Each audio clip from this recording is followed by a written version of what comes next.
শুভ দুপুর বন্ধুরা। দেখো আজকে দুপুরবেলায় ছাদের পরে এসেছি। আজকে মৌসুমটা এত সুন্দর, না বৃষ্টি না রোদ। দেখো আমার ছাদের পরে রজনীগন্ধা, এত রজনীগন্ধা হয়েছিল, কিন্তু অনেক উপরে ছাদে এই দেখো সবগুলো এই যে এখান থেকে ভেঙে ভেঙে সব ভেঙে গেছে। কিছু কিছু আছে 3-4 দিন ধরে আমি এখান থেকে তুলে তুলে নিয়ে মন্দিরে যাই, ঘরের পুজো করি। এইখানে দেখো আরো শুকিয়ে গেছে, দেখো শুকিয়ে গেছে। এতদিন খুব বৃষ্টি ছিল, তার জন্য ভিডিওই করতে পারিনি। এই দেখো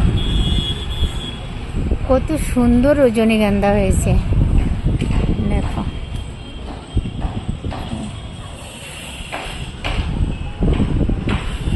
জানি না কতটুকু দেখা যাচ্ছে তোমাদের। অনেক শুকিয়ে গেছে, বেশ কয়েকদিন হয়েছে ফুটেছিল, কিন্তু বৃষ্টির জন্য টাইমই পাইনি যে ভিডিও করব, তোমাদের দেখাবো, তোমাদের সঙ্গে শেয়ার করবো এত সুন্দর সুন্দর রজনীগন্ধা ফুল। তাই আজকে বৃষ্টি নেই, ভালো মৌসুম, তাই ভাবলাম যে আজকে ভিডিও করে তোমাদের দেখাই। সবাইকে অনেক অনেক ধন্যবাদ।